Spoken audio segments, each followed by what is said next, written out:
नमस्कार दोस्तों, मैं हूं अनिल चौधरी। आपके अपने यूट्यूब चैनल पर हार्दिक स्वागत है। दोस्तों, नीट का एग्ज़ाम कंप्लीट होने के बाद आप सभी लोगों ने जो मेरी वीडियो देख रहे हैं, आपने आउट ऑफ इंडिया आने का प्लान तय कर लिया होगा और दोस्तों आपने सेलेक्ट भी कर ली होगी कंट्री, क्योंकि काफ़ी कंट्री तो ऐसी हैं जो कंपटीशन से बाहर हैं। जब से रसिया यूक्रेन का वॉर हुआ है तो पेरेंट्स अपने स्टूडेंट को भेजने में कहीं ना कहीं संकोच कर रहे हैं और उनका सोचना भी सही है, क्योंकि वॉर होता है तो वहाँ की जीडीपी डाउन होती है, महंगाई बढ़ती है और आगे होगा क्या होगा। तो मुझे नहीं लगता इन दो कंट्रियों में भेजना सेफ है। कोरोना के बाद अब भी आपका जो चाइना उसका मार्केट भी खत्म हो गया है, तो अभी स्टूडेंटों की जो पहली चॉइस चल रही है वो कजाकिस्तान है। और दोस्तों, मैं कजाकिस्तान में रह रहा हूं, तो जो यहाँ की प्रॉब्लम है, क्या फेस कर रहे हैं स्टूडेंट, वो मैं आपको इस वीडियो में बड़े विस्तार से बताऊंगा।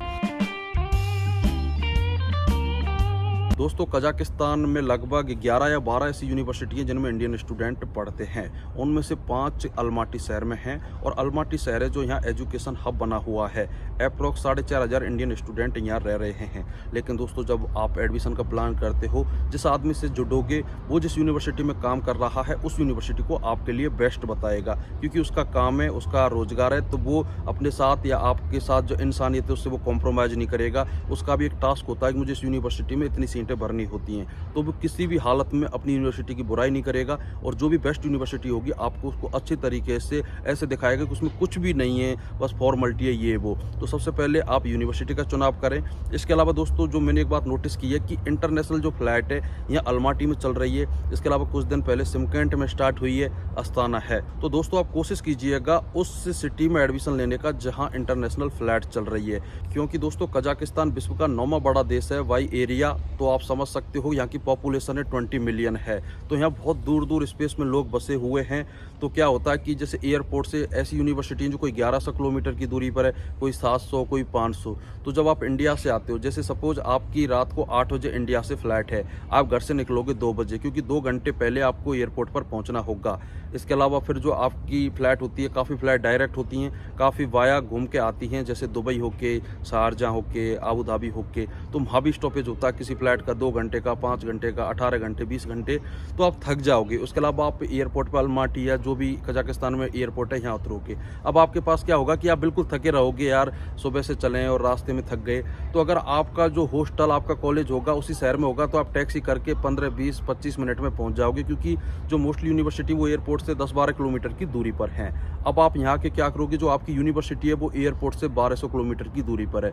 अब आप ट्रेन देखोगे या दूसरी फ्लाइट देखोगे, फिर आप एयरपोर्ट पर 6-7 घंटे स्टे करोगे, आप बिल्कुल फ्रस्ट्रेट हो जाओगे। देखो, आप तो लड़के हो, फिर भी एडजस्ट कर ले। काफ़ी लड़कियाँ हैं जो पहली बार आती हैं तो वो अपने कॉन्ट्रैक्टर के साथ आ जाती हैं, लेकिन जैसे वो सेकंड बार आएंगी, ना उनको यहाँ की लैंग्वेज के बारे में पता, ना यहाँ की कैसे फ्लाइट होगी, सारे डॉक्यूमेंट्स होते हैं जो यहाँ रशियन लैंग्वेज में होते हैं, कैसे करें ना करें, इसलिए आप वही सिटी चुनें। अभी मेरे पास कॉल आया 1-2 पेरेंट्स का कि हमारी बेटी जो आपकी सिटी है जहाँ एयरपोर्ट है वहाँ से आ रही है 800 किलोमीटर दूर से, प्लीज़ उसकी फ़्लाइट और जो ट्रेन का टाइम है उसमें लगभग 16 घंटे का फ़र्क है, तो आप उसके लिए रूम बुक करवा दीजिए, उसके लिए रुकने की व्यवस्था करवा दीजिए। जैसे कोई लड़का होता, चलो उसको मैं अपने फ्लैट पर रोक लेता हूँ, एक दिन में कोई फ़र्क पड़ने वाला नहीं है, लेकिन हम सारे बोझ रहते हैं, तो गर्ल्स को अपने पास रोकना भी मुझे उचित नहीं लगता। तो इसके लिए उसके होटल करवाना, तमाम तरीके के खर्चे हो जाते हैं, परेशान होती है। इसलिए आप कोशिश करें, ये जो मैंने परेशानी है ये ऑब्जर्व की है कि स्टूडेंट के साथ जो आने के बाद जो आने जाने में प्रॉब्लम होती है ना, उससे स्टूडेंट बहुत ज़्यादा प्रभावित होता है। इसलिए दोस्तों, आप वही सिटी चूज करें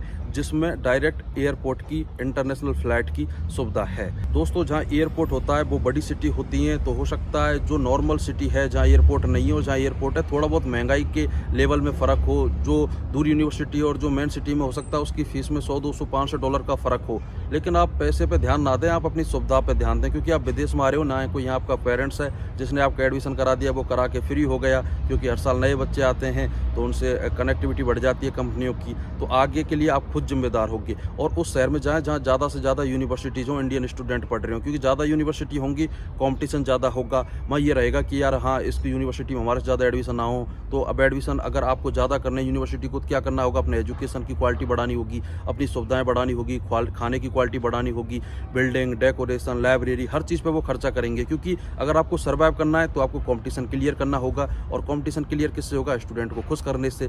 इसलिए कोशिश करें कि आपकी जो यूनिवर्सिटी हो उस शहर में हो जहाँ एयरपोर्ट की सुविधा हो, या फिर आपकी यूनिवर्सिटी ऐसी जगह हो जहाँ पहले अदर और 3, 4, 5 यूनिवर्सिटी हो जिनमें इंडियन स्टूडेंट पढ़ रहे हों। तो ये बात जो मुझे 2 ऑब्जर्व हुई वो मैंने सोशल मीडिया के थ्रू आपको बताई है। इसके अलावा दोस्तों अनदर यूट्यूब चैनल पर मैं ब्लॉग बनाता हूँ, कजाकिस्तान की कला, संस्कृति, ज्योग्राफी, भूगोल, महंगाई को दिखाने की कोशिश करता हूँ। यूनिवर्सिटियों में किस तरीके की लाइब्रेरी हैं, कैसे एग्जाम होते हैं, ऑनलाइन टेस्ट सेंटर कैसे होते हैं। तो अनदर यूट्यूब चैनल पर भी जाके आप विजिट कर सकते हैं। जैसे कोई MBBS अब्रॉड के रिगार्डिंग, NMC गैजेट के रिगार्डिंग कोई ऑफिशियली अपडेट आएगी मैं आपको बताऊंगा। आज के लिए इतना ही।